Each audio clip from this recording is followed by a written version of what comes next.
India में generally buyers property bye करते समय सबसे पहले रिसीव करते हैं allotment letter, buyer builder agreement, possession letter and sale deed, जो कि बाद में रजिस्टर होती है। अब क्योंकि बायर को allotment letter and possession letter मिल गया होता है, तो बायर के पास कंट्रोल ओवर द प्रॉपर्टी आ जाता है। अब बायर प्रॉपर्टी के साथ कुछ भी कर सकता है एंड मे भी हो सकता है कि बायर प्रॉपर्टी को रेंट पर दे दे।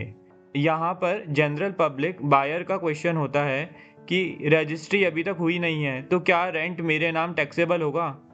तो चलिए जानते हैं इस इम्पॉर्टेंट क्वेश्चन का एग्जैक्ट सॉल्यूशन। यही सवाल उठा था CIT versus Poddar cement private limited 1997 case में।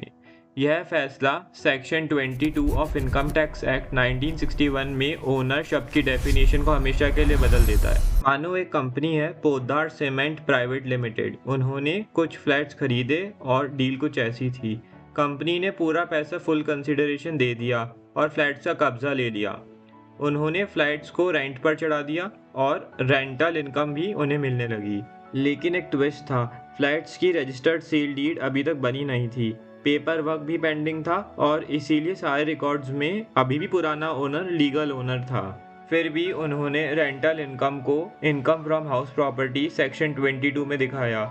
इनकम टैक्स डिपार्टमेंट ने कहा आप लीगल ओनर नहीं हैं, इसीलिए सेक्शन 22 लागू नहीं होगा।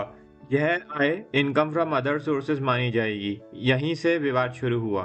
यह केस सुप्रीम कोर्ट के पास गया और पूरा केस एक ही सवाल पर टिका था, सेक्शन 22 में ओनर किसे कहा जाएगा?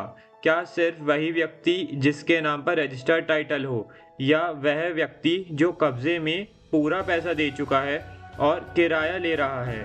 सरल शब्दों में, क्या मालिक वही है जो कागजों में है या फिर जो हकीकत में मालिक की तरह जी रहा है? इनकम टैक्स डिपार्टमेंट की दलील यह थी कि ओनर तभी माना जाएगा जब रजिस्टर्ड सील डीड हो। Transfer of property act and registration act यही कहते हैं। टैक्स लॉज को स्ट्रिक्टली इंटरप्रेट माना जाइए और बिना रजिस्ट्रेशन के असेसी का अधिकार अधूरा है, इसीलिए सेक्शन 22 लागू नहीं हो सकता। उन्होंने AV Fernandes versus state of Kerala का रेफरेंस भी दिया। इनकम टैक्स डिपार्टमेंट की दलील को सुनने के बाद पोद्दार सीमेंट ने अपनी दलील दी। कहा कि हमने पूरा पैसा चुका दिया है और हमारे पास प्रॉपर्टी का पोजेशन भी है, यहाँ तक कि हम किराया भी कमा रहे हैं। सेलर के पास सिर्फ रजिस्ट्रेशन की फॉर्मेलिटी बची है। उन्होंने भरोसा किया section 53A of transfer of property act doctrine of part performance. मतलब अगर पैसा दे दिया, कब्जा मिल गया, तो कानून उस व्यक्ति के अधिकारों की रक्षा करता है। सुप्रीम कोर्ट ने दोनों दलीलें सुनी और डिपार्टमेंट की दलील को खारिज कर दिया। कोर्ट ने कहा इनकम टैक्स एक्ट ओनर की पुराने ज़माने की परिभाषा को नहीं देखता। यह उस व्यक्ति पर टैक्स लगाता है जो आय पाने का हकदार है। यहाँ एक बड़ा सिद्धांत तय हुआ, सब्सटेंस ओवर फॉर्म। सरल शब्दों में, असलियत कागजों से ज़्यादा मायने रखती है। कोर्ट ने समझाया कि अगर कोई व्यक्ति पूरा पैसा दे चुका है, संपत्ति का कब्जा ले चुका है, बाकी शर्तें पूरे करने को तैयार है, तो कानून उसे इक्विटेबल बेनिफिशियल ओनर मानता है।